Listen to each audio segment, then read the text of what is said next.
What's up, guys? This is episode 2 of the Legendary Project, which is the podcast that I've created to probably more talk to my friends and and learn some cool stuff from people that I respect. You guys saw the opening of the vision behind the podcast. The vision is we're going to try to monetize at some point and then ultimately launch the Live Legendary Foundation from the exposure that we get on the podcast. So that's a passion project of mine. Of course, it's going to help me get some exposure for Legendary Mortgage, which is the company that I started about a year ago. But without further ado, I've got a really good friend of mine. We've been friends. I mean, I found a picture on my laptop, and I'll pull it up before we get done here, of a podcast that we did. Shoot, it probably was 7-8 years ago at this point.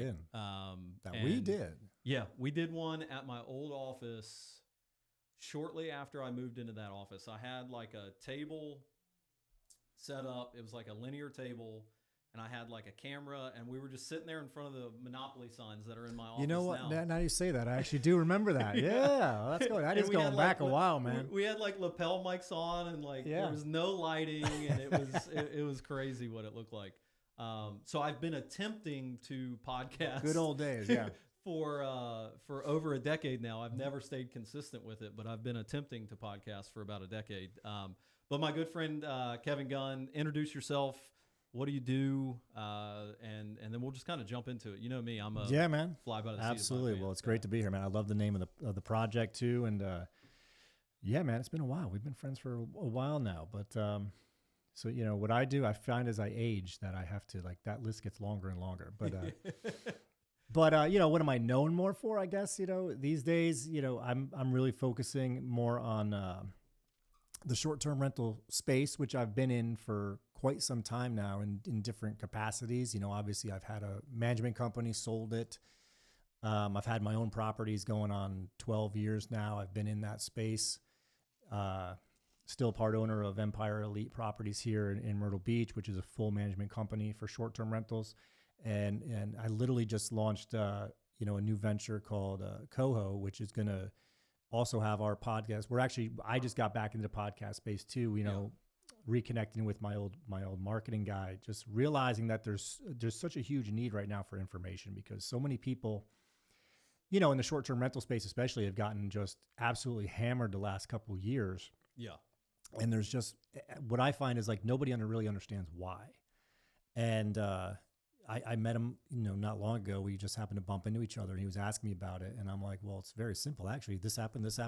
He's like, we got to get together and get this back out so people can at least understand what's going on. Because, I've always said I do better than most people in that space, but I'm the person that's also studying it, because it changes. It changes every year. Myrtle Beach has changed dramatically over the last 2 years. And if you are not getting up with the times and understanding how to maneuver, you're getting crushed, right? Even though I think we're going to have a good couple of years coming up, if you don't make certain changes, you're still going to get crushed in this marketplace. And it's not just Myrtle Beach. A lot of people think that this is unique to Myrtle Beach. It's not. Yeah. Florida has taken a beating. Tennessee, the mountains of Tennessee, North Carolina took a beating. So this is all over the place. Yeah. But so what I'm really doing now is, I've launched the Coho company as well, which is a co-hosting. So I pretty much I help people. I coach people on how to be better hosts. And then if they join my platform, then, we take care of everything as far as we get it booked. We handle all the communications and, I have properties in Puerto Rico, Poconos, Idaho, Texas. So doing it everywhere. And that's my main focus now. Cause I think that especially with the changing dynamic and the way things are moving in the short-term rental market, I keep telling people you're really, you can't just be an investor and go buy something and throw it up there anymore. It doesn't work. You have to realize you're in the hospitality business if you want to succeed because the rules have changed dramatically, especially with Airbnb. Yeah. Love them or hate them, it's the behemoth. I think a lot of people are starting to what shows me that there's something shifting is for a long period of time, the hotel industry kind of stopped building. Yeah. So they stopped building new buildings. And then now that I kind of open up my eyes and look around, I'm seeing, oh shoot, the hotel industry is building a lot of buildings again. So something has shifted to where they think that they're not losing the upper hand and that, to your point, people are more looking for a hospitality piece in a lot of situations where for a long time, I think Airbnb and a lot of investors thought that they could just throw it on Airbnb and maybe answer a text here and there and you could you could. I mean, if you go back 5-6 years ago, that was legit. You could put a cardboard box on the beach and it'll rent from somebody and in like every other industry too, because we are from the real estate mortgage and then you got into short-term rentals. We all got fat and happy during COVID. And I think the short-term rental thing, because people couldn't go out of country, they were scared, they wanted to go somewhere affordable. Like that same effect of COVID on the real estate industry happened to the short-term rental industry and got people really spoiled. Well, the COVID actually has caused in a way what we're seeing right now, because, and I warned all my investors back then, because everybody in 2021, we did such record numbers. And I had to keep taming people down, being like, look, enjoy it, but this is not real, right? This is the government giving people money, handing out checks, and people are going on vacation with it. Even in 2020, Myrtle Beach did very well because we didn't shut down. Right. We shut down for 1 month. I think it was like April. Yeah. But we were open far sooner than anybody else. So everybody was coming here. Like you had record amounts of people coming here from Tennessee, from North Carolina, from Georgia, like our surrounding states. Yeah. Because it was quick and easy. Hey, we can go here and go see the beach. It took a little bit longer for the Northeast and everybody because they still had a lot of restrictions. But really, when the government started handing out money, that screwed everything up. Yeah. Not only did it screw up the short-term rental market, but it also screwed up the housing market in a way. Yeah. Because what happened is now you got people working from home. They got nothing to do, right? Yeah. And they're getting these checks. So now all of a sudden, people start seeing people making money hand over fist in the short-term rental market. So what happens? Where money goes, attention flows, right? So, I mean, now you have this... The of value goes up. The values go through the roof. They're buying the real estate. Yes, yep.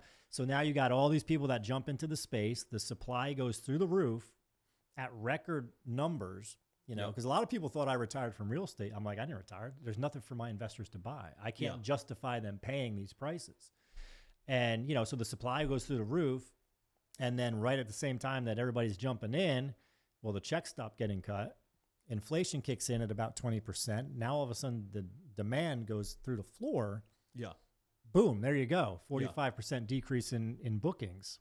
Yeah. In a lot of markets. Like we hovered around 45% decrease.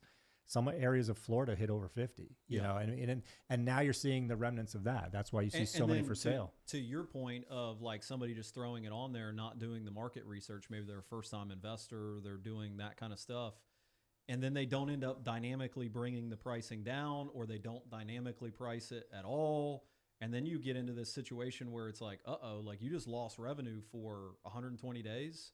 Yeah. You have no revenue because you weren't paying attention to what was going on in the market and didn't drop your prices. And so I heard a lot of investors just totally get crushed by that piece of it. Yeah. And the sad thing is they have a chance. You have a chance to make up the next couple of years. For those people that are trying to get out right now and you can't because, you're competing with 50 units in a building up for sale. Yeah.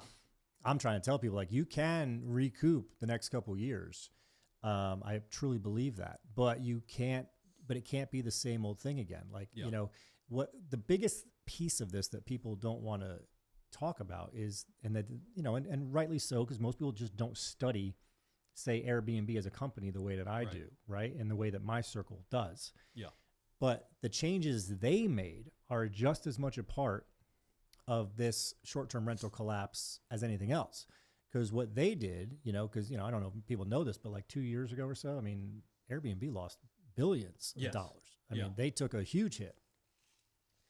And what they made, and they made a decision. They said, you know what, we're going back to our roots. Well, what was the roots of Airbnb? It was like, hey, man, I got this cool space above my garage. I'm going to rent it out. It was really more of that, like, really home sharing and more of that hospitality thing. Yeah. It was never really meant for management companies to come in there and start throwing up thousands of units. Right.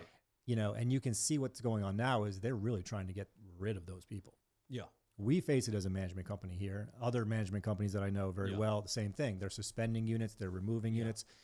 And what's really hurting people now is, and this is a little bit more particular to Myrtle Beach, where we're not going to fare well in this storm, is that, say it was 3 years ago and somebody, let's just say I have a unit in a more outdated building. but I have a very updated unit. Yeah. And somebody goes in there and they say, hey, I loved everything about the place. I just didn't like the building. It was old, dated, right? You know, and they leave you a bad review. Well, I could argue that with Airbnb and get it removed because it had nothing to do with my unit. Right. Can't do that anymore. Yeah. Now they're all about the experience, which includes not just your unit, but the building, whole building, the area. Good luck, South Myrtle Beach. You know, and there you go. I mean, and they're doing that to try to squeeze out, I think, a lot of these conglomerates that just come in and they just, let's just buy up 100 units, throw them on there, make them all look sterile and, you know, look like hospital rooms basically because they don't care. That just doesn't fly and the anymore. Building's falling apart, but their unit looks good. Looks really good, pretty yeah. good, you know, And truth be told, I personally still have units like that are really nice units, but in buildings that, you know, I'm like, you know. Yeah. It makes it much harder to stay alive. It really does. Yeah. And so the people that don't make the changes or don't understand how to play the game now, you know, and there's a lot of people that are like, well, just don't use Airbnb. Okay, well, good luck. Yeah. You know, now you're paying VRBO ain't, well, not only that, but company, I mean, you know, well, I've had people just say, well, just take it off, you know, Airbnb, just use VRBO and booking. And it's like, good luck. Yeah. You're not going to get the cash flow you need. I mean, it is the behemoth, whether we love it or not. Yeah. So you either adapt and play by the rules or you go by the wayside, you know, and I think a lot of people in our market are about to go by the wayside. Yeah. I mean, I on the real estate side from a mortgage perspective and some of the stuff that I'm seeing, like I'm just seeing massive amounts of units and buildings. Like there's one building, it's the name's escaping me right now, but there's like 3 units. And it was tough to get a unit to buy in that complex because they were all performing pretty well 2 years ago as this was starting with the higher interest rates. And now there's like 60 units for sale in this building. And I'm like, holy crap. You talk about plummeting values. And I think everybody makes things so damn complicated in this world, in this day and age now. Like the true purpose of economics is supply and demand. And that's it. Yeah. And that really is it. Everybody wants to like make it uber complicated. Everybody wants to try to put their spin on it and make it really fancy. Overthink sounding. it. Yeah. And the reality is it's always going to be supply. It's always going to be demand. It is. And if you have a rising supply and interest rates are higher and a dropping demand and people aren't vacationing as much because they don't have disposable income, there's a crash coming in that sector. Yeah. It was pretty easy to see coming. I mean, it really was if you just pay attention to the markets. Yeah. I mean, it is. And the real estate still has value. So has the real estate lost a ton of value? Maybe not, but it could start to lose value if the foreclosure bug starts in that sector. Which is. And that's what I worry about with just declining rental amounts is the foreclosure bug starting. Yeah. And then that will, of course, tighten up lending restrictions and guidelines. Which are already tight on the oceanfront stuff, you know, because it's, you know, they're unwarrantable. They're hard to get, you know, financing for in the first place. Myrtle Beach has a real problem on its hands. Yeah. With the oceanfront. For the oceanfront condos. They really do, you know, and some of the stuff I was on the radio here locally talking about, you know, the North Myrtle Beach is about to make it harder for people to do business up there with short-term rentals. Myrtle Beach, you know, saying you can't rent them out, you know, on an annual basis, right? Because of course they don't want to lose the rent, the hospitality tax and all that. It's so short-sighted though. Yeah. You know, because I argued 2 years ago, like it might be time to convert some of this stuff to long-term. Yeah. Because there's too much of it. Yeah. And when you have a market that's trending downward, I mean, what is an investor's play here? Like, hey, let's stop the bleeding and, you know, get through the storm. Yeah. Maybe you rent it out long-term for a little while. Well, and the thing that doesn't make sense to me is I think that's a long-term vision of our leaders in the downtown Myrtle Beach area. Like they want to start attracting some long-term, some year-round tenants to that area, that downtown area, and they're going to redevelop it. But then like the estimate of completion's like 2040. I'm like, wait, what? Yeah. Like you get private investors. The problem is the city owns all of it. So, and they're not really opening it up from my understanding. I'm not deep into it, but my understanding is they're not really opening it up to private investors, because you open it up to private investors for them to make money and all that kind of stuff. That'll get built in less than 10 years. Like it'll be done. I actually, this is going back 4 years ago, but I had a talk with somebody in a client of mine from Grand Dunes who's in the know. And he was like, there are people from Houston, from Greenville, South Carolina, ready to go. Yeah. They will tear down Yopon and rebuild it. You know, they just need we just need the leaders with the vision to let them come in and do it. And unfortunately, we don't have that. Yeah. And I could go on forever about that. You know, I won't name names here, but I remember having a conversation with a city council guy when COVID hit. You know, I saw him and I said, man, I hope you guys are on the phone right now with like every other state telling people to bring their businesses here, that we're not closed, you know, and the reaction was like, that's not a bad idea. Yeah. It's like, why am I telling it to you? Like, you know, subsidize them, give them tax abatements. Whatever you have to do, because Myrtle Beach is not sustainable as in our current form as a hospitality industry. We have too many units out there. You know, it's all service related businesses, you know, and what cracks me up is like to this day, and I've been here since 1998. So I've been here quite a while. And I keep hearing about some highway to nowhere, right? Yeah. That's been on the docket for how long? I mean, it'd be great if it ever happened, but you know what? Give us a highway to Charlotte. That would be nice, you know? Yeah. So we're not driving 4 hours to go 150 miles. But either way, like it's all based on like, hey, we need to get manufacturing. I'm like, manufacturing? I'm like, look, I'm not against manufacturing. Yeah. I'm not. But let's be real here. Manufacturing can change at the drop of a presidential election. Yeah. It can, right? Yeah. One person's for it, boom, it goes off. One person's not, shuts it down. Yeah. Why are we talking about manufacturing in Myrtle Beach when we have what I consider to be one of the nicest and most accessible airports on the East Coast? Yeah. It flies to every major city on the East Coast, and now even it connects through Atlanta, and you can go anywhere. Now it goes into Texas. You know, you can go to Denver and all that, Dallas, Chicago, and I'm like, and we have a really, and I'm not saying this just because I went there, you know, because it's been a long time, but we have a great asset with Coastal Carolina University sitting right there, which in essence is a farm system for other cities because they all graduate and leave, and I'm like, if we went after tech and financial. I've been saying this for years too. We could actually blow up the East Coast with that stuff. Like we're right here. Who doesn't? And that was my point with time to convert. You have the accessibility to manufacturing in Charleston and Allendale. Like you got ports. See a lot of that pouring into there with the ports, and then we become the service aspect of that from a Silicon Valley standpoint. Sure, because we're building all the technology to continue to make their planes and to make their stuff that isn't constricted by an interstate and, and all of that. Let's be realistic with what we have. Yeah. We don't have an interstate here. All right. And I don't think it's coming anytime in our lifetimes. I just don't see it. I would be very surprised. So why are we not going after the things that we could do? You know, I mean, financial tech firms, they need a good airport. And I'm sorry, man. I love our airport. Yeah, I do too. I fly all the time in and out of everywhere, man. I'm like, Myrtle Beach Airport, easy. And think about this, though. Think about the geographic location of what Myrtle Beach is. The unencumbered coastline is beautiful if we play our cards right and build it the right way. But you are smack dab in between New York City and Miami. Yeah. You are almost halfway, man. Exactly halfway between New York City and Miami. And you could be funneling so many tech hour jobs. And a half. It's an hour and a half flight to either city. Yeah. That's it. Yeah. You want to go to Washington, D.C.? By the time you're hitting your altitude, you're coming down. I mean, that's how close we are. And then you've got Horry Georgetown Tech that actually is doing, in my opinion, a pretty good job at training some of this stuff.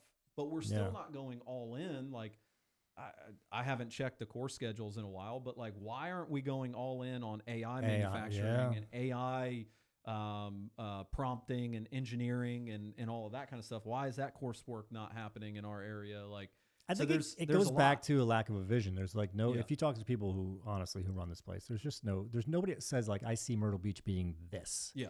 It's more like Myrtle Beach is this. Well, in Greenville's a great, it's a great thing to look at because once they had the leadership that stepped in and said, this is who we're going to be. Yeah. That area, Greenville, South Carolina exploded. Tampa, St. Petersburg. Yeah. I'll never forget. I graduated from Coastal in 2005. And, I was in middle school, by the way. So, but this case in point, right? Case in point, I was a finance major and AVX was still here. Yeah. So there was one finance job available in Myrtle Beach as a financial analyst, right? Now, every single person in the finance field applied for that. Yeah. I actually got it, but everybody else that didn't get it that I knew left. Yeah, they all went to other cities. So one of them went to Tampa, St. Petersburg. And I'll never forget, I go down there, and this is early 2000s. And I'm like, yeah, all right, this is like a bigger version of Myrtle Beach. You know, it's kind of like, you know, it's nothing special. And then I went back there, and I think it was 2018, and I'm like, holy Jesus. Like, where'd this come from? Like you had a great Massive mixture. blow up. Oh my God. But you also had a massive mixture of professionals, young professionals, Yeah. but your tourism as well. And I've said the same thing. It's like, why couldn't we just look at something like this Yeah. and model it right after that? Yeah, There's no reason not to. We've started to attract the Amazon same day delivery facilities. Yeah, and I kind of FedEx appreciate that too. That's nice. and some of these things. But my perplexity with all of that is FedEx being here, Amazon, all of those kind of things that have come in. They've provided jobs. It's been good. Yeah. But the people that are receiving those packages, what are they doing for a living? Yeah. Because unless you're in mortgages, you're in insurance, car sales, or real estate, you're either retired or waiting tables. Or a bartender. Yeah, I was going to say you're a bartender. And it's like, at what point, or you're a teacher. And can a bartender right now really afford a $2,000 rent? You know, because that's basically what a 2-bedroom goes for these days. You know, I mean, with roommates and yes, with roommates, you're of good. Checks going up at the restaurants because inflation is all over killing the place. Everybody. Yeah, maybe, but the people that I know in the industries are dying. They're dying. Right now. I mean, they are dying. Can I tell you how sad I was when I saw that FedEx building go up? Do you know why? Why?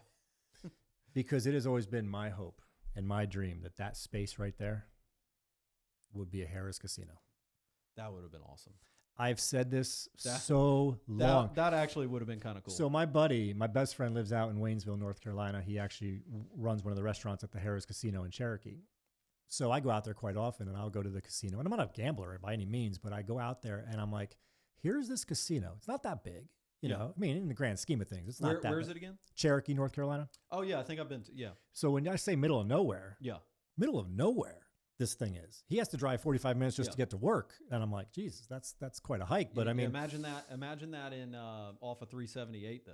Yeah. Well, imagine it where the old Hard Or Rock where the Park Hard Rock was. is, yeah. I mean, the airport right there. Yeah. 501 right there. Could be massive. Could you Well, Trump imagine? tried to buy that space, I think, where On the south end, yeah. Well, no, I think he tried to buy the space where the zip line was. Oh, did he really? And wanted to do like a casino there, and it's outlawed in our state. And and I know, but I mean, I just think that should be revisited because, and I've always said this, like, look, we're not trying to make Myrtle Beach Atlantic City. Nobody wants that. No. But that Harrah's Casino in Cherokee, classy. Yep. It provides not just Cherokee because it's not a big area. It provides the surrounding hour worth of, jobs. And think about municipalities with taxes. Think about what else it would do to Myrtle Beach. Yeah. All of a sudden, we're not a seasonal market anymore because we have direct flights to everybody that's going to fly in here to go to that casino. So now everything that's vacant in the wintertime on the oceanfront, it's not vacant anymore, man. Right. And not, you're not getting $39 a night, you're going to have rooms. people that pop on a 45-minute flight from Atlanta to come down and hang out at the casino for the weekend. mean, it would transform this town overnight. The tax revenue would be through the roof, and people say, well, it brings crime with it. Yeah. It does. It does. And you know what? We have enough of it, right? Just walk down, Ocean Boulevard now, I wouldn't want my wife down there at night. So it's the same problem. It's just moving it up a little bit. But I mean, but the tax revenue that it'll bring in. And when I go to Harrah's Casino, man, I mean, there's security all over the damn place, theirs. And then you've also got, the local people there too. So, I mean, I was heartbroken when I saw that FedEx thing go up. I was like, man, that just shot down my hopes and dreams. I was like, because I've always said that's where it needs to go. But knowing Horry County and Myrtle Beach with their short-sightedness, they'll say, we're going to finally put one and it's going to be in Mullins. And I'm like, yeah, like that amphitheater they put out there that one time. And I'm like, who the hell is going to go to a concert and then drive an hour back wasted? Wouldn't be a bad location for a casino, though. Well, because of its access to 95. I mean, that wouldn't be. But it really would. But my point with that is it wouldn't help Myrtle Beach as much. You know what I'm saying? Like, because you're going to get people from 95 coming. You're just off going to have it explode right there. Oh like, you'll have hotels. You'd have your own little town blow up in no time. Sure. I'm telling people all the time right now, and this is a sneaky little tip if you're watching. Marion area is poised for an explosion. I look at land out there all the time. That area, that little downtown area, I'm telling you, it is poised for an explosion. The only thing that's going to need to happen is somebody to find it that's a billionaire, Amazon, whatever, It's directly adjacent to 95. You can access Florence. You can access Yeah. Charleston. You can access all these different places. I was going to ask you, what do you see there? But then that basically is it. It's Yeah. off 95. Yeah, it's So off all of you need is 95. somebody with a vision to say like, hey, the real estate is dirt cheap Oh, I right know. now. that's why I look at land out there. Yeah, and the All the downtown time. area, for the hipsters and for these people, I've never been to the downtown. the Marion. downtown area is not bad. Really? It's I'll have to check empty it and out. it's empty Yeah. and dead. But I'm telling you, all it's going to take is one of those things to come together, and that Marion area is going to explode because you've got this cool little downtown area that you could put bars in, and you could have really cool Yeah. storefronts and coffee shops and all this different stuff. Man, and 95 And is it's right there. on 95. Yeah.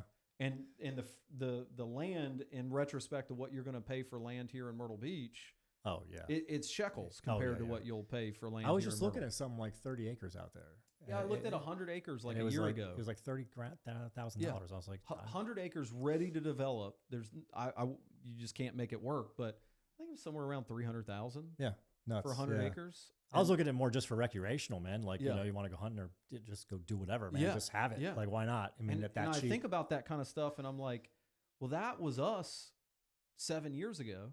yeah.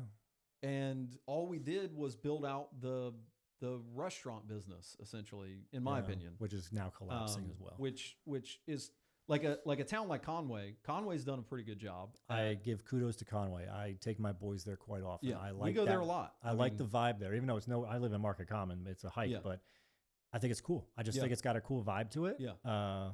I couldn't have said that 10 years ago. Like, I would have been like, why am I going to Conway? Yeah, why Like, am I going to Conway? Like, there's but nothing now- there. Yeah, now? No, I love it, man. No, it's a Conway, cool Conway's done a good Halloween, job. Christmas. Like, it's got a cool vibe, a cool Yeah. scene, and it's great for kids, man. And no, I love it. And I they think did a good job. so. Conway and Marion are almost carbon copies. Downtown Marion are almost carbon Okay. copies of each other, but they have the interstate. They have the interstate, yeah. And it's Whenever I go to 95, I always drive through like what is it, Bennettsville too? Yeah, And I always look at that downtown there because they got that big, town hall right in the center, yeah. and everything's closed up.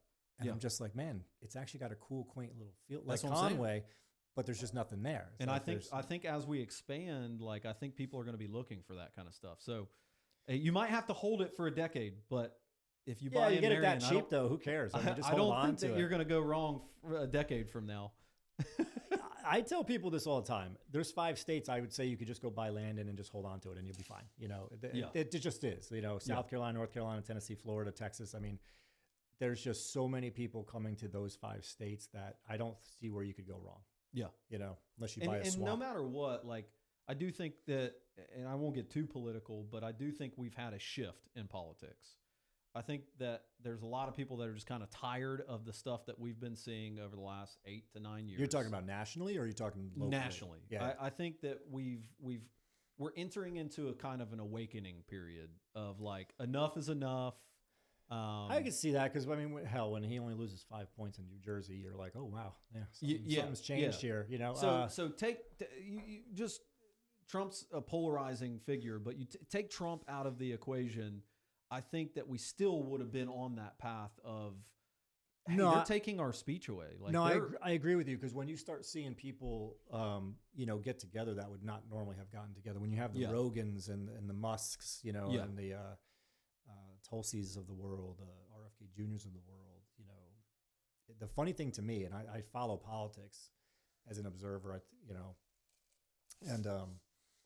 I just say this could never happen 20 years ago. Mm-mm. Any candidate that would have put these people in his camp, they would have been like, no, we're not running this guy.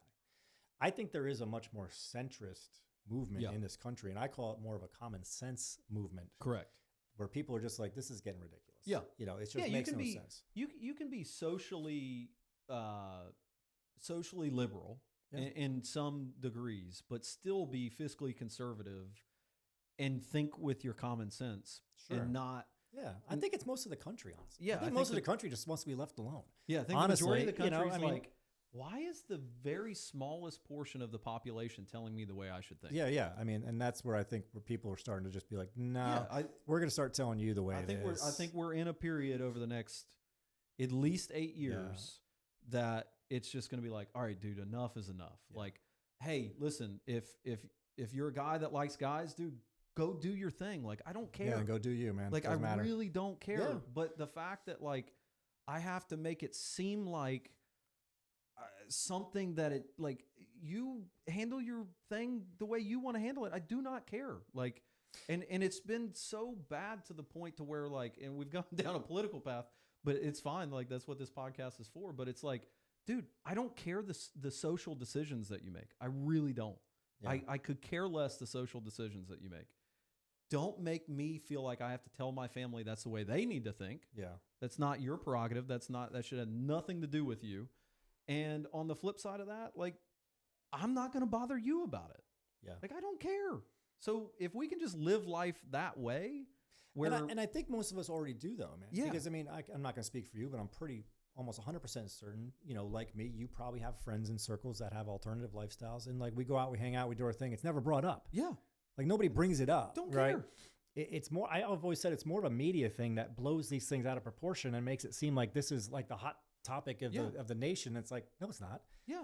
People care about like, you know, how much money they're taking home and, you know, what things cost. Like, they don't give a shit about this stuff. If you're sitting across the desk, if you're somebody that sits across the desk from me and is respectful and is a good person, I don't care what you do. No. I really could care less what you do. Like, I'm going to give you respect.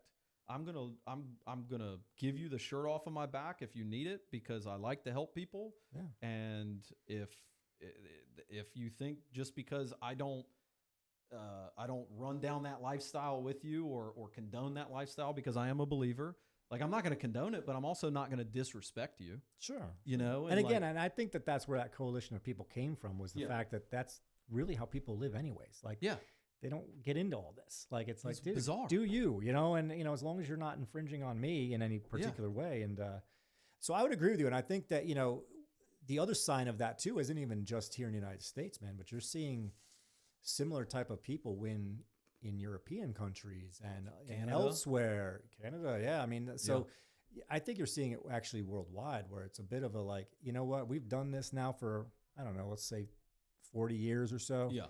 It's not working. Yeah. Well, we need to get back to common sense, right? And that's really what it comes down to me, is it's just more of a common sense thing. And what I'm hoping, and maybe it's not going to be true, but what I'm hoping is, for the first time in history, we are looking at history and learning from it. Yeah. And this era that we're moving into is going, hey, we saw how the Roman Empire fell. We saw how the Persians fell. We saw all of these empires rise and fall, Egypt, whatever. And they all fell at the time where, like, it was sexual exploitation. Decadence was at its highest. Decadence. Yeah, I mean, and just all of this different stuff. That's when it crashed. And it's funny because if you had talked to people 6 months ago, you know, let's just say post-election, right? And, you know, and a lot of people ask me, like, well, why are you so confident in 25 and 26 being really good years? And I'm like, because you already feel the consumer sentiment. Yeah. Even though people's financial circumstances haven't changed yet, there's the sentiment that it's going to, right? And people, you know, are behavioral creatures. Like, it's how they feel is actually just as important as what's actually going on. Yeah. So I feel that and I sense that. And again, you know, look, we got a president now that we have a track record with, right? Yeah. He was here before. what I will. So those years were pretty good as far as business is concerned. I have no reason. It's fun to watch. Like, let's be honest. It's kind of.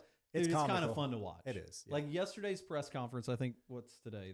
I saw little clips of it. The fact, and he's not like, I firmly believe he's not getting up there and saying we're going to rename it the Gulf of America.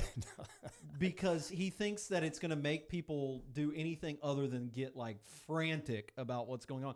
He is doing it out of a comedic standpoint. Like, we probably will rename it that. They just drafted legislation today to do it. Yeah. But like, he's doing those kind of things to bring national pride back. Yeah.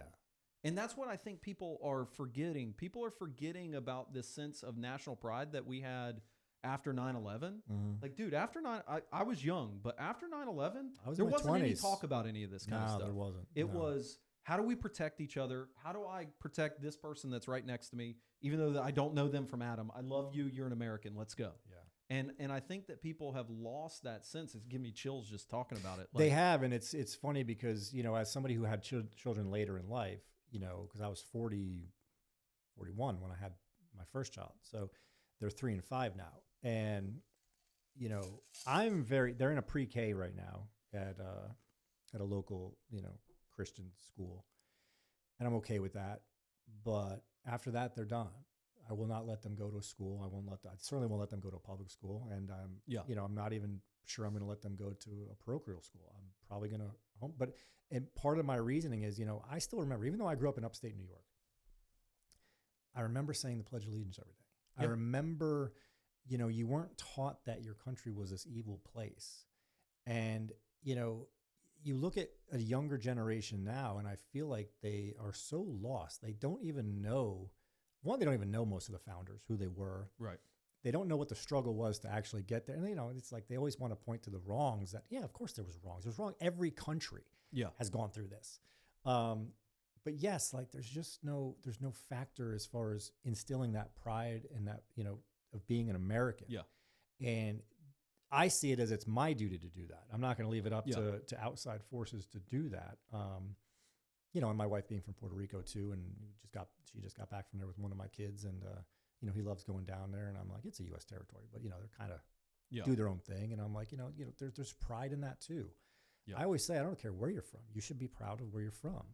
When I studied abroad in Germany years and years ago, you know, it was mind-boggling to me that they didn't want their flag up. Huh. They still held that shame from, you know, the 1940s. Yeah. And it's like, man, I think you guys can let that go now. Yeah. Yeah. You know, I mean, you know, Germany's a great place and it's got great people. There's nothing wrong with being and what threw them off was when they came here, right? So we did this like exchange program. Like we went over there for the summer, then they came here. Yeah. You know, and they come into the Myrtle Beach market and, you know, I think it's off 544 is at that RV park that has that massive American flag flying. Oh, yeah. That actually made them uncomfortable. Huh. You know, but they were open to talk about it too, which I thought was cool. Because I was like, well, what's so uncomfortable about that? You know, it's normal for us. And that's when I really learned, like, they're just not allowed to have that kind of, that national pride. And I'm like, that's unfortunate because, you know, I think that you know, you don't live with the sins of what somebody did, you know, 60 years ago. Yeah. But, well, and it's like what we were talking about of like learning from the past and not making the same mistakes. Like if we continue to go down the path that we've been on, at least for the last 8 years, mainly starting during COVID, but it kind of like everybody started attacking one side of the aisle and one mindset while that was going on. And then COVID just exacerbated it. And then they saw that they could gain a lot of control. And I think it went to people's heads and thought that they were going to be in control forever from there. And I think to your point of like, we can't dwell on the sins of our past. We have to understand that we love each other and we're going to teach that. And we are going to make sure that we don't make those same mistakes again. And we are not going to approach life with hate. That's what I tell my kids. No, yeah. If you see somebody that doesn't look like you don't have it. Like, you're not going to sit there and discriminate against that person because they don't look like you. You're going to try to get to know them and see how you could change their life. Yeah, of course. And that's what I try. Like, and the beauty of kids is that they don't know anything different. Yeah. You know, it's really like, you know, because when I pick up my kids, you know, they're out on the playground a lot of time and I'll see them, you know, and they're interchanging with everybody. And it's just, I love the innocence of toddlers because it really is. It's really fun to watch. It is fun. How old are yours now? My son is 6 and my daughter's 2 now. 6 and 2. Okay. So mine are 5 and 3. So very close. Pretty close. Yeah. Same thing. I take them to like Savannah's playground and they're just, you know, they don't care who it is. Yeah. They just want somebody to play with, you know what I mean? And it makes you wonder like, well, as you get older, where does it come from then? Well, you hate to think it's the parents that would instill stuff like that, but it is. And then I think that society, there's got to be some kind of societal influence there that turns that on. Yeah. And I wish, I mean, that's one of the things as a parent, I guess you really got to guard against is like, look, no, if it was fine when you're 5, it's fine when you're 10, when you're 14, when you're 18, you know. I grew up in upstate New York. I mean, I played sports all my life. I mean, I was. Well, and I do think that based on, and RFK Jr. talks about this a little bit, and it's something that I'm way down the rabbit hole on at this point, is on the male side, the decline in testosterone.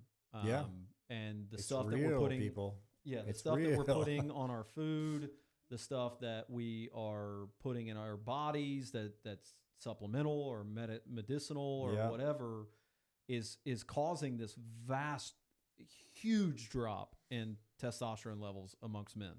And females are more estrogen based, but they still need testosterone. Yeah. So whenever you have massive testosterone drops on the female side, it's also going to lead to more depression on their side too.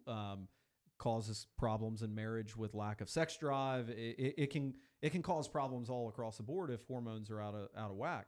So if we're putting things in our body and on our food that's causing these levels to drop, both in men, it's physiologically a big problem for us. For women, it'll create anxiety and depression and those kind of things. I think it's great that we're finally paying attention to it. Yeah. God bless him for bringing it to our attention, because I mean, I follow people, I listen to people podcasts and stuff like that have been talking about this for a long time. Yeah. I feel like he's the one that brought it into the mainstream and said it, you know what, it's okay for us to let's have this national discussion. And I think going back to your point where we were heading down a path where we might not be able to come back from. Right. For a lot of reasons. There was a lot of things I think going wrong. I call it like a sickness. There was just like this sickness on America for so long. And I feel like we snapped it. How long we can keep it up, I don't know. But that sickness isn't just, the fact that we've given all this power to politicians. They're surveilling us now. They allow, they can monitor your speech and stuff like that. But it also goes right back to what have you been putting in your body for the last 40 years? Yeah. Because it's, and I mean, dare we go down the vaccine freaking hole, because I can go on with that forever. Yeah, we've talked about that a bunch. Yeah, I'm not a big fan. I really hope that changes in the next couple of years. You know, and I'm not, again, just like he is, and I'm not anti-vax, but you can't tell me that the vaccines, they changed in 1984 under Ronald Reagan, where they took out the mercury and they started putting aluminum into them, right? And when did all these allergies start? Mm-hmm. I don't have allergies. I was born in 1978. My brother, 1976. Yeah. Right? My one sister, 1980. No allergies. My late sister, 1985. Tons of them. Yeah. What's the difference? I mean, it almost seems so logical that, but the fact that nobody's even studied it to say like, hey, is there really this correlation? They have, but. I do think that, being a believer, I do think there's some evil forces at place too. It's money. I mean, they created something, if you actually research the history of all this, it was actually the beloved Ronald Reagan that really screwed this up and caused all this, Yeah, he had some advisors near him that told him that this is what we need to do. Yeah, we need, basically it was the pharmaceutical sitting on hundreds of billions of dollars of product that they couldn't sell. So, hey, let's make it mandatory that we, people have it. And it's like, well, there you go. I mean, I'm not saying they're all bad, No, I mean, there's definitely ones that were developed and made over a very long period of time. Yeah. The polio vaccine. Yeah, we've been doing that for forever. That kind of stuff. Like I'm the same way. I'm not anti-vax, but I'm not putting something in my body that was made in 6 months. Like it's just not gonna happen. Not gonna happen. Like it's not gonna happen. No, it's not gonna happen. And I don't think it's. I think that we're gonna see. I'm worried about the potential downfall of an organization like the NFL that forced all of these people to do this. And the reality is there's people dropping dead from it. Yep. And I could see some perennial things that we are entertained by as a population no longer existing because of what we did over the last 5 years. Yeah. And it's sad, and it goes against all common sense what we did. And it's scary that people are hurt now, man. I mean, especially people that got at least 2 rounds of the shot have all these heart conditions now. I mean, there's just so much going on, and it's like, it does break your heart a little bit, because it's like, this wasn't necessary. There's people close to me that got it, and now, like for me, I do kind of sit there and worry about them. I worry about like, hey, am I going to get a call that somebody close to me had a heart attack? Yeah. And to be honest, my brother up in Kentucky, I don't know that he got an actual diagnosis that's what happened to him, but I'm pretty sure he had a heart attack and had to get a vaccine to go work for AT&T during COVID. Yeah. And got 1 round. Luckily he didn't get any other rounds, but he's 36 years old and was sitting outside on break, and he smokes, but that's still like at 36. At 36, you should be catching up with you like that. Yeah. And passed out and had a heart issue. Is at 170 something beats per minute. Did he have multiple shots or just the first? Just the first, one? But yeah. Like from what I'm seeing and some of the research that I'm doing, that's kind of the age range where something like that happens too. It does seem to be hitting the middle age, like late 20s to mid 30s is kind of where it catches up with you, and that in itself is just scary. But I'm like you, man. I mean, if you just look at common sense, I mean, you want me to put something in my body that you just developed in a matter of months. And when all the other stuff that I took as a kid was out there for, decades and decades, you know, I'm like, no, I'm good. And take my chances. And if I ask you for the book on it so I can read about it, you won't give it to me. Yeah. And then I open it and start asking a doctor questions, because you've seen these videos. Mm-hmm. You open this giant thing that ends up being like this because it's all folded up, and you ask a specific question on there, and the doctor's like, I don't know. I don't know what that means. I think what's encouraging about it, though, I hate to say it, that sometimes it takes these tragedies to for something good to blossom out of it. Yeah, I do feel like there's that awakening happening, though, where people are just from every walk of life are starting to question certain things. I've been one of these people for a long time, just because I have that. It's in my nature. I used to question my 6th grade teacher when she would teach us history stuff. I'd be like, that doesn't seem right. My son is a questioning fool. Good, you should be. And I tell people all the time. I love the inquisition with people like that. Like, you've got to ask questions. Yeah. Like, does that make sense? Yeah. Does that make sense? I'll never forget in 6th grade, my teacher told us that by the time I was 21, there won't be any more rainforests.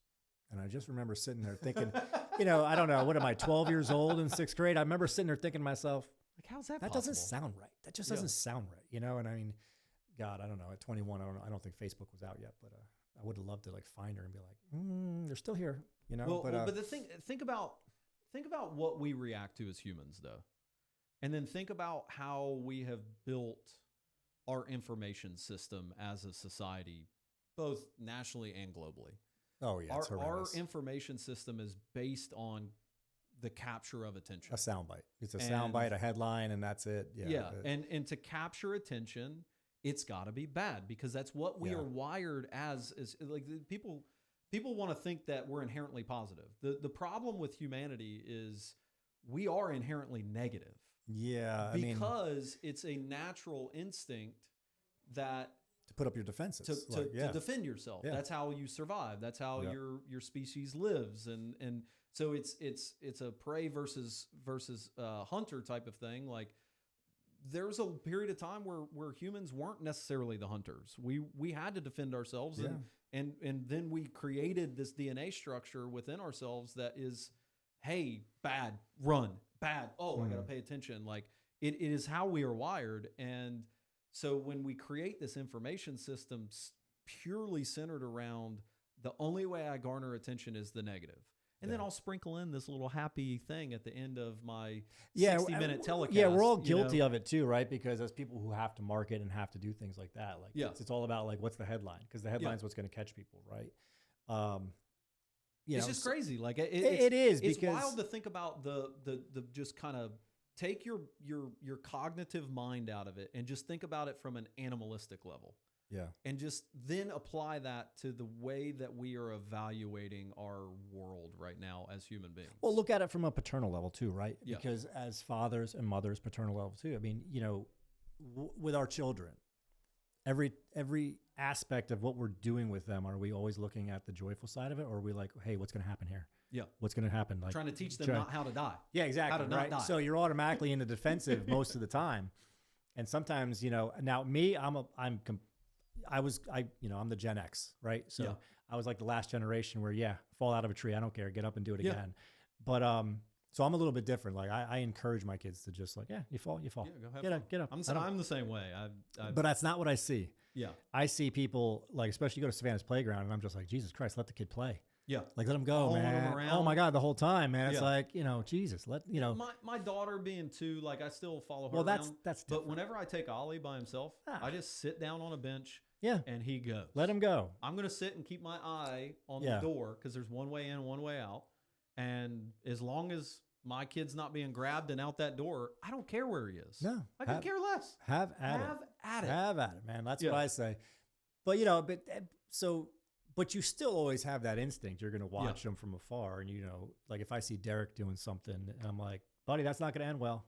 Like you give him that little, like, so you're always there. You always have that defensive nature. Like, hey man, don't, you might not want to do that. Yeah, you balance on that. You're going to fall. Yeah. So, I mean, I think it is in our human nature to we're always looking for that negative for what can go wrong rather than what can go right. And we've built a whole society of information on it. And I think that as entrepreneurs too, the one thing, cause you've been, I mean, I guess you could say in a lot of ways, you've been an entrepreneur almost all your life. Yeah. I mean, I started in the mortgage business. You are you are a business in your own. Yeah. So I was not that way. I changed gears in my mid 30s. So I will say one of the biggest things you have to learn as an entrepreneur is you have to start thinking about what can go right. Yeah. You have to. And otherwise, you'll never keep going with it and try to fulfill the vision, because you're just going to be like, because you could find 10,000 things that can go wrong and just be like, oh, no. I don't want to do that. You'll end up in the corner right here, just in the fetal position. Don't hit me, don't hit me.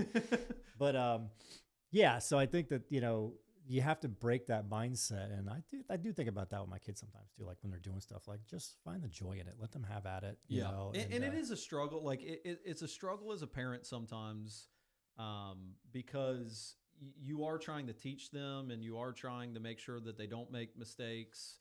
And all these different things. So I'll find myself, and my wife is actually very good about checking me. Mm-hmm. And we've gotten better at like not taking it personal, and like I'll check her or she'll check me. Yeah. About like, hey, what they're doing right now, is it really a problem, or are they just making a mess? And you're gonna and we're gonna have to clean it up. But like, are they really causing a problem right now? And we both kind of sit there and go, oh, like we should just let it go. Lay off. Like we should chill out a little bit. Like if there's a stain on the carpet, what's the worst going to happen? We got to replace the carpet, but they made a memory that lasted their whole life. I just did that the other night. They, Derek, him and my wife went to Puerto Rico, and I kept Diego here because I had stuff to do here. So Derek comes home and hasn't seen his brother in 5 days. And I mean, they were just wide open the whole afternoon. And I'm sitting up there just watching them and destroy my upstairs. And I'm just like, nah, go ahead. Have at it. Yeah. You guys are just happy. They were so happy in the moment. Like, I'm not going to ruin that. Like, why ruin that? I mean, it's just, there was no sense in it. Yeah. And it's our I do think that there's a little bit of our entrepreneurial spirit at times where we're like, but if I could teach them to be more neat, then they might do better in life later. Yeah. And then I think about it and I'm like, I was a slob as a kid. Like I was a pretty good student, but like I didn't try super hard. Like no, it wasn't something that was like a big emphasis. I showed up. Yeah, I showed up, and like so we were just talking about this like with my wife last night. I was like, I feel like I'm not gonna be a good dad in the education sense, because number one, I don't agree with the system. Well, now let me stop you there for 1 second. But like, if my kid comes home with a C, it's going to be really like, I'm not going to reprimand him for that. No, I don't care. Well, my kid will never be put in that position. But, at the same time, you're worried that you're not going to be a good dad in the education system. But let me ask you this. What could be better for your children than to learn from you? Right. That's the best education out there. And I have this argument all the time with people, because a lot of people are very anti homeschooling and all that stuff. And I haven't gotten to that point yet, but I know that that's the route we're going. At least I'm ready to do it, because I just don't see where the educational system teaches them anything of value when they get out. They don't. I mean, let's be real here. They don't teach you about money. And I'm not talking about how to accumulate it, but just how it actually works. I just think that you put your kid at a much bigger advantage if, at a certain age, they're following you, daddy around or mommy around, right? Like you've seen Ollie on a podcast before. Yeah, exactly. I mean, that is more educational than sitting in a classroom bored out of your mind for 6 hours, right? And then getting labeled with ADHD just because you're completely bored out of your mind. Yeah. I mean, do they even have recess anymore? I don't know. Can you throw a kickball at somebody? I don't even know what goes on anymore. My kid's at a Christian school, so they still play with a dodgeball. I think that is like that old material. Good. Which is awesome. Get into it. But like Ollie today, he wanted to we've got my screen in my truck. I've got it bootlegged to where like he can watch stuff. Yeah. But he was like, I want to finish my show from this morning. And I was like, nope, you know the deal. Mm-hmm. So Spotify got turned on, and Hermosi, one of Hermosi's recent episodes, got turned on. Uh-huh. And Ollie, as he was getting out of the truck today, asked me, Dad, what's the difference between capital and I can't remember what he said, because Hermosi was talking about raising capital in this video and stuff. And he said, Dad, whenever I get home from school, like, can you tell me what capital is versus investment? And I was like, yes. Yeah, we could talk about that for yes, hours. Let's go. do this. Yeah, let's go. And so it even if you are going to have your kid in the system, like, dude, you got to be feeding them with something else. Like, and that goes back to the next awakening too. Like, we need an educational reawakening in this country, because with AI, like, it's, in my opinion, education. I think 10 years ago we should have had this conversation. You know, you're making kids sit in a classroom. Let's say, I don't know, just pick something you got to learn about, right? I don't know, Revolutionary War. Yeah.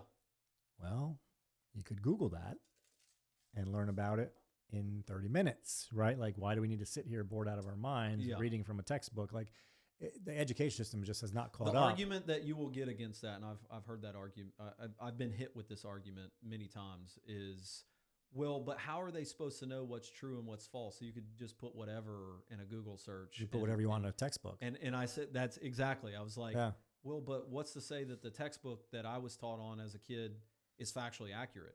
I mean, think of it this way. I mean, you know, when I was in high school in the 90s, whatever that history textbook was at that point is not the history textbook of today, because history is changing all the time. We find out new things all the time, right? So, I mean, it's not the same book.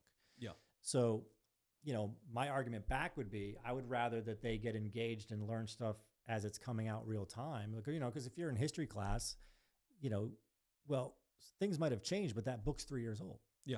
Which means it's obsolete, really. Yeah. But yet you're still mandated to teach from this book. There's just so much information out there, you know, at everybody's fingertips. Yeah. Like, why? So the structure of it makes no sense to me anymore. Yeah. It did when I was in school. You know, I get it. You go. You know, Well, but even then, had somebody been there to teach me, and I don't know about you, I'm a huge Robert Kiyosaki fan. Yeah. But I remember I read his book, Rich Dad Poor Dad, I was 21 years old, so a long time ago. And I remember reading the principles about all this, and I'm like, this makes more sense to me than anything else. Now, I didn't act on it really personally until my mid-30s when I jumped ship and decided to work for myself and all that stuff. But you know, the principles are still sound. Like, you know, they don't teach you what's needed in these school systems for you to actually succeed. They teach you to be an employee. Sheep, basically, is what they're teaching you, right? They teach you to be an employee. That's it. And I'm sorry. I mean, especially when I broke away in my mid-30s, I've said I will never work for after-tax dollars ever again in my life. Yeah. Ever. And I don't want my boys to ever work for after-tax unless they're working for me. Yeah. And the reality is like we need employees.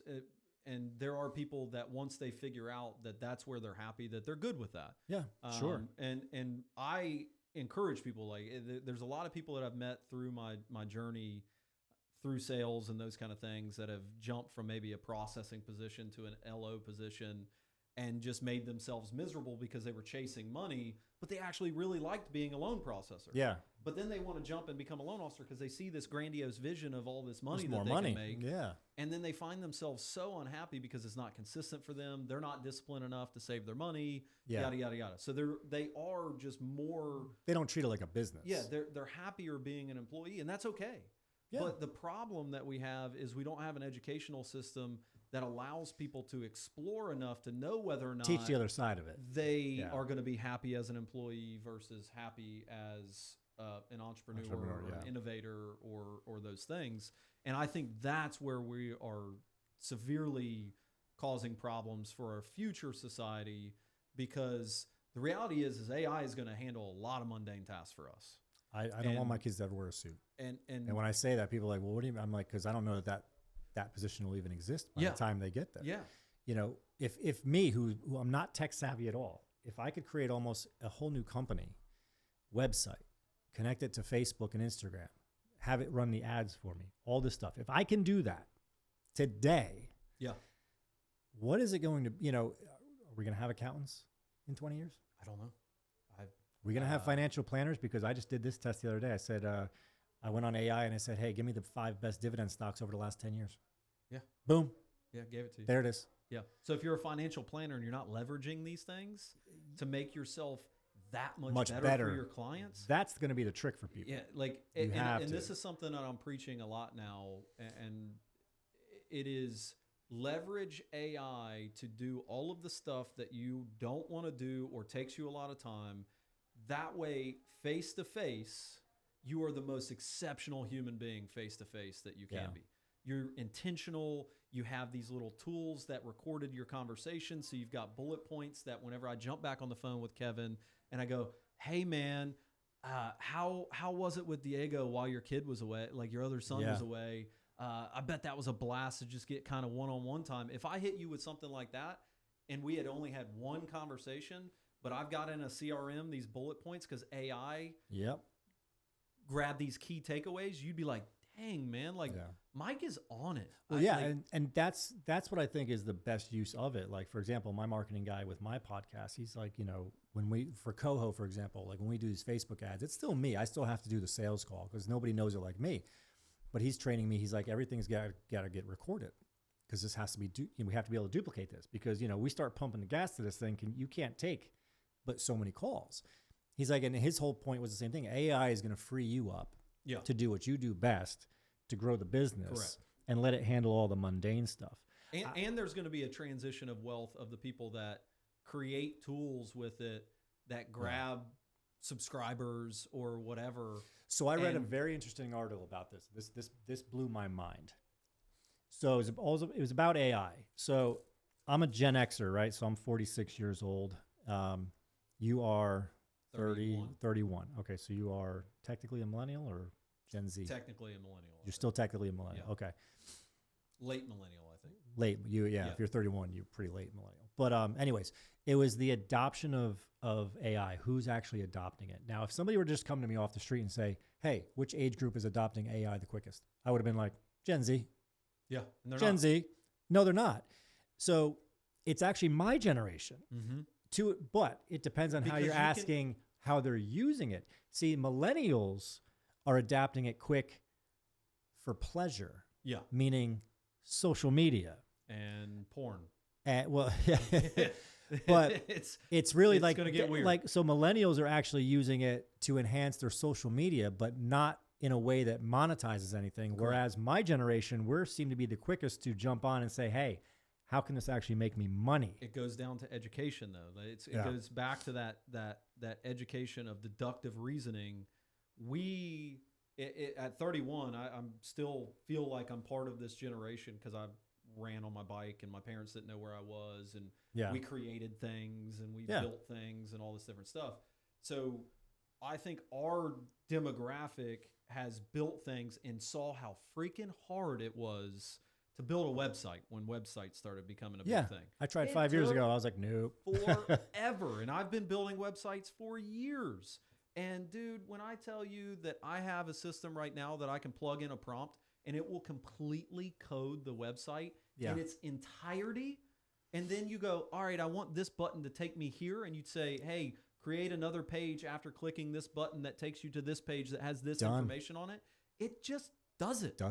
And Coho's website, literally, I did it in 10 to 15 minutes. Yeah. So to your point, in the generation that's using it to monetize it, it's because we created this stuff already. Yeah. And now we're like, we're just so happy that it's this easy now. It's like, oh my God. This is the easiest thing ever. And now I'm going to go and create 72 things that could make me a millionaire in the next 3 years. Yeah. And then I'm done. And I think people have to understand too, I say this too, I really believe the next couple of years, over the next 5 years, there is the chance to really propel yourself financially. Yeah. There really is. Now, whether or not that's your passion and, it matters to you, that's an individual case by case basis. But I do say, don't tell me that, because a lot of people are looking at AI and be like, well, it's going to rob us of opportunity. And I'm like, no, if you're smart, it's actually going to expand your opportunities. Yeah. Because my God, the fact that somebody like me could create a website, attach it to social media, have it start running ads, start producing leads, and I don't know what I'm doing. Yeah. Imagine if I knew what I was doing. Yeah. I mean, who knows, right? I mean, so to me, it's all, for anybody who has that entrepreneurial spirit, like, dude, the sky's the limit now. Yeah, dude. I honestly, I am like a week away from launching an app. It'll be web based first, and then I'll end up creating it on the App Store. But I have an app that I created in 2 days that uses 2 days uses ChatGPT, and I say, hey, my budget for groceries this week is $150. I want a high protein diet, blah blah blah. Yeah. So a lot of people are fill using up the it cart to build their meal plan out, and then they go take the time to then go into Instacart. I actually just recently got back into the gym, you know, especially after having 2 kids. I kind of got away from a while. So I'm in my mid 40s now, and I'm like, I can't really do the same thing. So I went on ChatGPT and I said, hey, give me a workout. Low impact. You know, for a 46-year-old male, been out of the gym for 5 years, blah, blah, blah, blah. And boop, there you go. But Gives it to you. with that, like using API and Zapier and stuff, I was able to make a call out to that thing on a landing page, say, here's my budget, blah, blah, blah. It goes into ChatGPT, makes the whole meal plan, creates the list that's needed, and then it goes and it makes an API call to another thing that can control a web page, and it sits on a virtual desktop that I've created in the cloud, and it goes onto this virtual web page and goes and fills the Instacart up, and then all you got to do is hit confirm. Confirm, yeah, that's amazing. And your budget is followed. Like, think about like everybody that's struggling to afford groceries right now. Dude, the time savings of AI. Yeah, it's crazy. Even for me, like as somebody who's been in the short-term rental business, right? But you're not replacing a job in that situation, though. That's my argument. Is like there's all of this opportunity where you're not going to replace a job with this. No, you're just saving time. Exactly.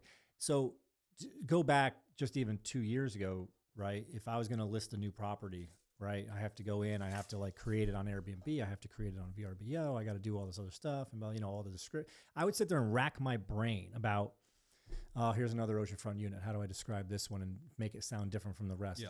Now, 1 bedroom in this building, blah, blah, blah, blah, blah. I give bullet points to ChatGPT. I say, make it 500 characters. Bang, done. Yeah. Yeah. Saves my time. More than anything, it's really saved me so much time. Yeah. You know, and as a father of 2 little boys, I mean, that's so you really get what really I down want. the rabbit hole, and you're wasting a lot of time like researching it, like I do. Yeah, but that's at late at night, and yeah, kids are already sleeping. You've already had your time with them. You're like, you know what? I want to go learn this now. And that's what I've been doing too. Is like, as somebody who's not really tech savvy, it's just fascinating to me in terms of really, again, how it can really streamline your success and also save you the time on the back end, right? So that you don't need to be sitting somewhere for 8 hours a day programming and doing it's going to have a major impact. Sitting there on WordPress and all that stuff. It's like, no, I used GoDaddy, and you know, I know a lot of people are anti GoDaddy or whatever, but I mean, dude, it built the website for me in 10, 15 minutes. I was like, done. Yeah. It asked me some questions like, yep. And for me, like in the mortgage business, a business that is a snail to innovate, like it is creating innovation in this business that's going to lower the cost for consumers. Yeah. And if you're, I'll speak directly to the camera. If you are an executive or you're an owner of a mortgage company and you are not researching how this could save you money and time and resources to drive a cheaper product to the marketplace that will give you a level up, because the reality is it's still going to take 5 years plus for a lot of mortgage companies to adopt this stuff. Yeah. So if you can adopt it very quickly, even if it's not perfect, it doesn't have to be perfect. Get in there and start doing it. Like evaluating bank statements. Yeah. And well, for real estate agents and real estate brokerages too. Yeah. You know, the first thing I thought of when I started diving into it too, because I am a broker, but I don't really do deals anymore. I can't stand the profession personally, but I'm thinking about all the ways like this could help a brokerage. Correct. Like there's just so many things that this can just streamline the operation of actually obtaining clients, talking to those clients, you know, pre-qualing those clients. Yeah. That could all be done up front, you know, saving you time. I mean, and that's what I'm enjoying more than anything else about it is like the time savings. Yeah. And then with the time savings, I'm either get to do something with my kids, you get to do something else, or you get to actually dive down the rabbit hole even more and say, okay, what else can this do? Yeah, the thing that keeps me up at night right now is this new wave of true AI assistants. Yeah. That can grab a cursor in your keyboard and execute functions on a computer. Like it's really cool, but it also is scary at the same time because Yeah. like at what point do we not have a way to detect that it's not a human being doing it? Yeah. But like I've created something on my side where you can plug in the address and then it goes and grabs the copy for the ad, grabs 5 photos, then goes on to the web page and creates the entire Facebook ad and then executes the ad and then goes over to Zapier, creates the API to where it's automatically followed up on, yada, Yeah. yada, yada. Like all of that would take it because I've been doing it for our legendary listing advantage for a while. Each ad usually takes me about 30 minutes. Yeah. Maybe a little less. So it's like we might do 15, 20 of those a month. Yeah. I mean, look at all of that time savings. All they do, the second the realtor it fills out the information sheet, that goes to work. And 15 minutes later, that's done. And I didn't lift a finger. Like That's my point. That's where I really see it just being like, I mean, even mine, like, I use ChatGPT as well. And what I've also noticed is that it learns who you are over time. Yeah. Like it knows the Coho company at this point. Like when I tell it to do something, it's doing it from that perspective. Yeah. So when I have it running like the AI ads and stuff like that, like I'll check it and I might tweak something here and there. But I mean, the heavy lifting was done. Yeah. It's just done. It's done. Like I don't have to do it. The other day, and I was just pulling it up, I made a CMA assistant.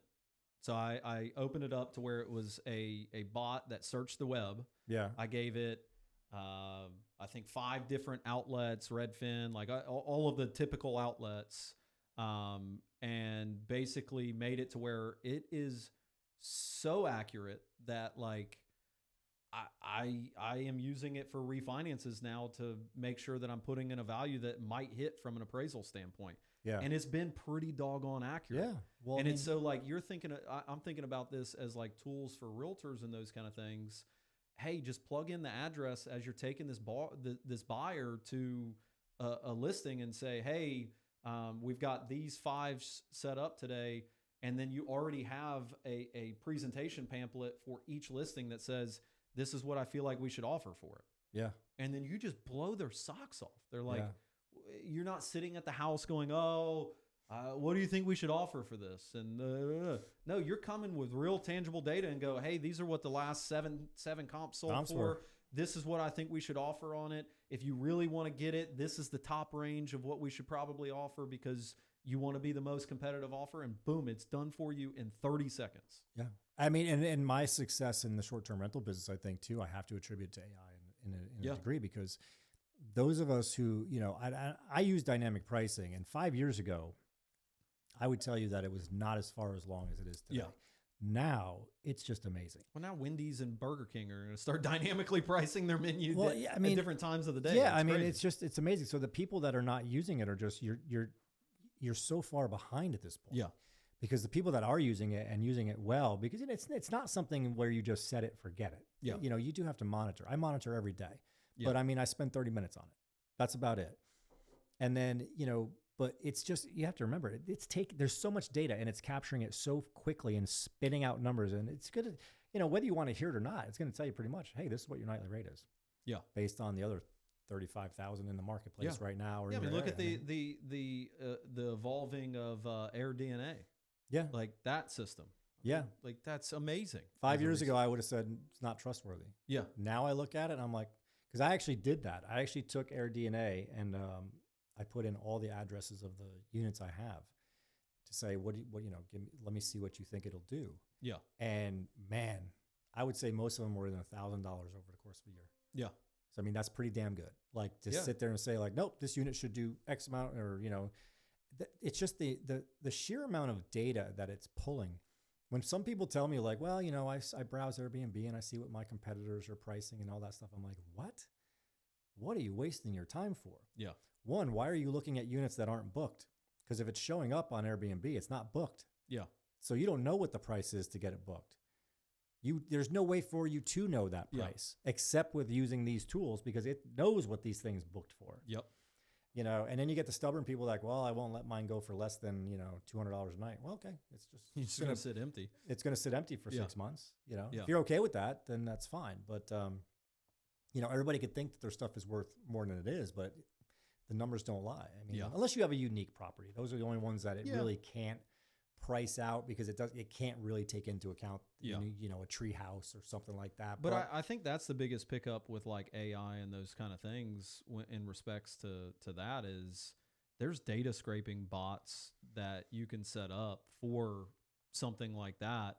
And all of the biggest retailers in the world are doing this. Sure. They're scraping Yeah. their competitors' pricing pages Yeah. and then just undercutting it by 2%. Yep. And doing it that way. And then there's some that are like, no, I'm just not going to move my price. And there's a market for those people, but it's just one of those things where until you get out of your small way of thinking with this, and it's a struggle because the generation of loan officers is still about, I'd say the average loan officer is still probably about 55. I don't know if that's Really? an accurate statistic. It's still fairly Gotcha. fairly up there. So I'm talking to a lot of them, and there's a lot that are failing right now, and because they're not adapting. And they're not adapting, and they're not leveraging their time, and they've got somebody like me that they're looking at me going, dude, how are you doing all of this? Yeah. You launched a company a year ago. You built a whole process from the foundation up. You are creating podcasts. You're doing all of these things. How are you doing this? And I'm like, yeah, to create my podcast, I took an hour to talk, and then it takes me maybe 10 minutes to get it up. Whereas when we did our first one 8-9 years ago, it would have taken it was a process, man. Yeah, it's an hour and a half, 2 hours just to to get do it the production posted, of, or get it onto YouTube, get it saved into a format that's small enough to where I can even. It doesn't take a week to upload it to the damn internet. Like it's crazy how fast it's come around. Like to live stream right now, I was doing a fair amount of live streaming back then. You had to have 3 different systems and a whole box thing, and then like you had to feed it into your computer, and you had to have like, dude, it was crazy to live stream. Now I pull up StreamYard and it streamed all of it, and I just sign in and click a button, like, and I'm like, post this, done. What in the world? This is crazy. So I was asking my marketing guy, I was like, how do you come up with the YouTube like captions and all that stuff? He's like, AI does it. Yeah. I'm like, oh. Well, and then think about like, like okay. if you're somebody that wants to make a lot of money right now in a short period of time, have an AI go and scrape the most high performing videos on YouTube in your profession, and then just copy it. Yes. Don't recreate the wheel. I tell people this all the time. Stop recreating the wheel. Yeah. There is somebody successful out there at what you want to do. Yeah. Look, a lot of people ask me like, how am I so successful with the short-term rental business, all that stuff. I'm like, I'm not going to name his name, but there's a guy on YouTube I've been following for freaking 6 years. Yeah. He's amazing.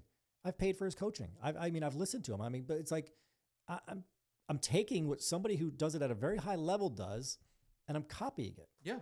And there's people making millions of dollars off of faceless YouTube channels that take quotes from the top speaking individuals in the world, and it's all completely run by AI. There's nobody. You mean like the it. voices in the background, just doing telling you, motivational stuff, and it's all that. I know how to do it right now. I could start a faceless YouTube channel tonight. Yeah. That would go make the API call out to get the best quotes, and then for the next 45 days, it would post these quotes with background music and speaking with like some nature scene in the background, and it would completely autopilot. I don't have to do anything after I set it up. Nothing. So, and there's people making millions on this stuff right now. Now, is this accurate? Because my marketing guy said at some point, he's like, you won't even have to do the podcast anymore. I said, what do you mean? He's like, it will take your voice. It'll mimic your speech patterns. Yep. I'll tell it what I want the topic to be, and it'll do it. 100%. Really? That to me is a brave new world. Like 100%. That's crazy to me. So there's a company called 11 Labs, and 11 Labs will clone your voice and your inflection as long as you upload enough data into it. It's pretty darn accurate, and they just released, I think, a podcast aspect to it, and it's pretty good.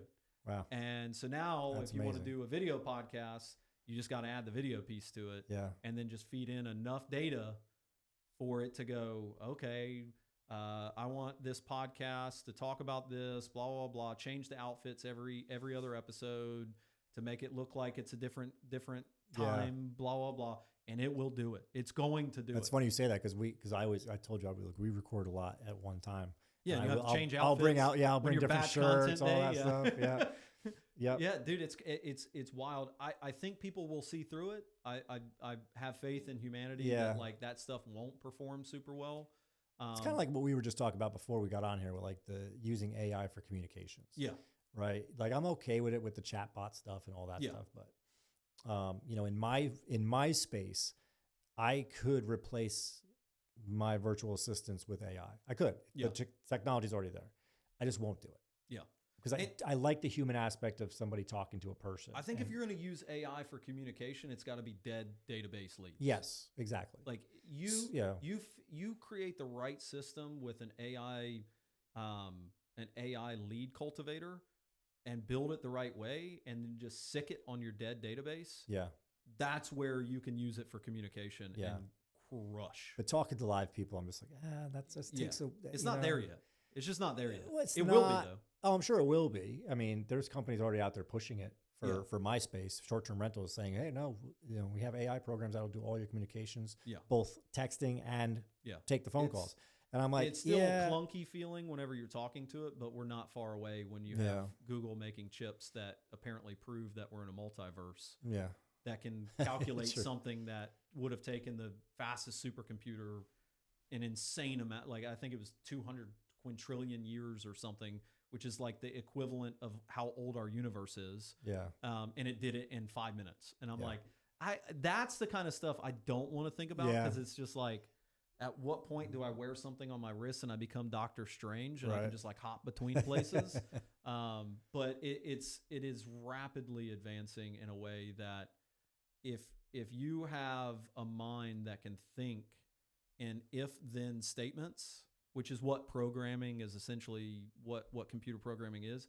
If I feed this in, then this is the output. Yeah. If you can really change the way that you think about problems to if this problem exists and then this I do this and this is the outcome, how can I get an AI to do the same thing? The AI is going to interact with that problem in the same way. Problem in, if this happens, then this happens. Mm-hmm. And if you can get your mind to think that way, then you can really start playing with AI in a really cool way because it's like, all right, well, if I have an inbound lead, if this happens and I want to cultivate it to a stage to where I have a soft credit pull on it, then I need to get AI to do this. Yeah. So then the next step of it is I need to get them to fill out this. Then after they do that, then this happens, and then this happens, and then that's the flux of how you get that lead cultivated to the point to where when it hits a loan officer's desk and they haven't had the first conversation with that lead, they already have a soft credit pull in front of them, and they have a makeup of what that lead's going to be. And that goes right back to the time savings aspect of this. You know, like even the stuff that I'm using for my ads, it gives me the data. It says, you know, you have to send this many emails before you actually get one open. It says the average and blah, blah, blah. It gives you all this stuff. Like it was almost overload as far as how much you could learn, you know, what it's giving you. But, and then from there, like once you have that piece done though, let's say you know how to act on it. In my mortgage world, like you have that piece done to where now you have a soft credit pull and you've got a decent application on that person. Now the human steps in and is able to be very intentional with that client, either voice or video or whatever, and just, hey, got your information. I've got a plan for you. I'm in your corner, and it's got this hit list of stuff that they filled out on it. I see that you've done this, and this. I've got a solve for your collection that's here. We can take you to this program, blah, blah, blah. I'm being very proficient in that. Yeah. That's how you leverage AI then to become the human-to-human contact is exceptional. Yeah. Yeah. I hope people do. I hope they learn how to leverage it to free up their time. And I really hope that humanity gets the hell outside.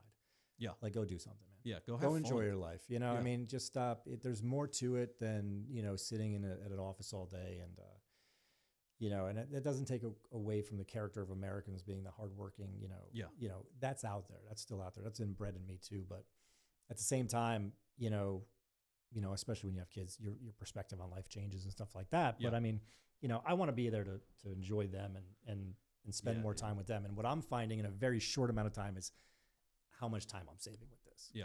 That awesome. And that to me is everything with this. And the fact that our government is not using it, like we've been all over the place, and we'll start finishing up, but like there's so many government efficiency things that we could be using AI for.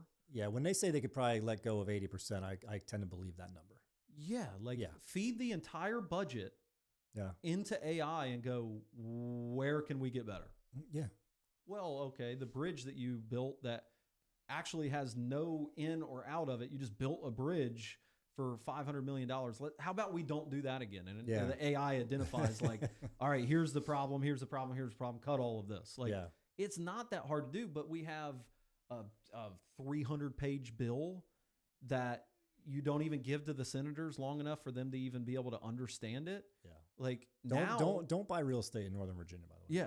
But now if you're if somehow you're a senator and you're watching this and you don't feed the damn bills into AI to figure out what the talking points are on the things, you're an idiot. Like before we go, let's give a little tip to all the mortgage loan officers and real estate agents out there. If you want to leverage AI, here's a good thing you could do right now. Teach it how to go target the population of Northern Virginia and Southern Maryland and DC, and try to convince them like this is the best place to come buy a home because they're going to have 3-year severance packages and going to be looking for a new home. So you want a market to go after? There you go, right there. You can keep yourself pretty damn busy. It's true. But yeah, man, I appreciate you coming on. I know we touched on a lot of topics, and this podcast is, I'm sure people are going to jump onto it knowing me going, oh, I'm going to learn some stuff about mortgages and real estate. And unfortunately, you're going to be sorely mistaken with a lot of these episodes because I'm going to bring people on that I respect, and I'm going to bring people on that I've grown relationships with, or people that I find super interesting. And we're going to talk about everything. We're going to talk about anything that these people want to talk about. And I'm going to try to wrap back and forth with them. I'm sure I'm going to have some guests that like go way over my head with some of the stuff. Like I'd love to have a scientist on to tell me the benefits of some of the stuff like vaccines and just be able to grill them, and they grill my thought process behind it. But yeah, no, it's going to be cool. And to kind of wrap up, the Legendary Project is going to then launch the Live Legendary Foundation. I haven't even told you about this, but I have a passion towards fighting for at-risk youth, specifically focused on sexual exploitation of youth, trafficking, and at-risk situations. And my ultimate goal is to be able to launch a foundation that either steps in from a financial standpoint to help that kid get replaced into a different system, or help that kid to get out of wherever they're at, and maybe someday set up facilities that help in that manner. And it's on my heart. That's awesome. Unfortunately had a situation as a young kid where I went through something like that, and my goal with some of the money that I make in my life is to fight that and to really battle against that. And it's such a huge problem, and it's so funny you say that, because I keep thinking to myself, I need to watch Sound of Freedom. I haven't watched it yet, believe it or not. I haven't either, because I never have a free chance without, I don't think, from what I've heard, like, I don't want my wife to watch it. No, I don't think she could. And I don't want my kids around. So it's like, you got to find that 2 hours to yourself where you can sit down and actually watch it, and absorb it, because and Americans need to wake up to this as a final note. We are the biggest consumers of that industry in the world. Really? I did not know that. The United States is the biggest consumer of that industry in the world. And that's sick. And we have when I say that we have a societal problem at the fabric of morality, that's what I talk about. It's like, take out Christian versus Jew versus Muslim versus all of this stuff. We've got a moral fabric problem when it comes to protecting our youth from that. And also from what we're allowing to go into the bodies of our children from a food standpoint and all that. So it's something that I'm pretty passionate about, because we're only as strong as human beings and as a society as the next generation. Yeah. And we're not doing anything to help them right now. And we're not. And hopefully, maybe that's part of that awakening that is starting to happen, where we start to call this stuff out and stuff starts to come out. The sad thing about that whole thing is, like, I think we're going to be very disappointed with some names when we dive down that rabbit hole. But yeah, and I have some special operators that I'm friends with, and there's definitely plans in the future to go boots on the ground and kick in some doors and do some things. What is it? Operation Underground. Yeah, they do that as well, and that's it's, you know, my cousin in New York is huge into that. So it's a staggering statistic, and I might be a little off with it. Is of the I think the number is about 360. There's some odd millions have come in through the southern border, and there's 365,000 children we cannot unaccounted for. I've heard that, and it's like that for me just more than anything in my life keeps me up, and I got to do something about it. So mortgages, real estate, all of the verticals from an economic standpoint that I do will long-term be feeding that passion. And that's why you build it, though. I mean, I always tell people, like, you know, what you do for a living isn't exactly what you, you know, what your passion is. Like, you use it as the vehicle to go out and contribute in a way that, you know, where you can make a real difference. Yeah, we're going to have all kinds of programs. At some point, like, we'll be dropping links on the podcast to where if you like the podcast, you got something out of it, you can donate. And all of the money donated to the podcast will go to be launching the foundation. Awesome. And it's going to be a pretty cool, because 2026 is when the foundation is going to launch, and the first year that we'll have like a black tie gala and all of that kind of stuff. So we're pretty excited about that. Good for you, man. And hopefully the podcast will be a good launching pad for that. So thank you for being a part of it. Thanks for having me, man. Happy 2025. And I'm excited, man. I am. I'm hopeful and I'm excited, and I think it's going to be a great year. And I hope everybody else feels the same. I really do. We got a lot to be excited about, and I think that even if you're on the side that is sad about the election and the way that it went, I think you need to find a way to get excited about the place that you live. Just find a way to ride the wave. That's it. You know what I mean? And love your neighbor, and I'm going to love you, and it's all going to be okay. Yeah, it sure will be. All good. Thanks, guys. All right. Appreciate you. Thanks, Mike.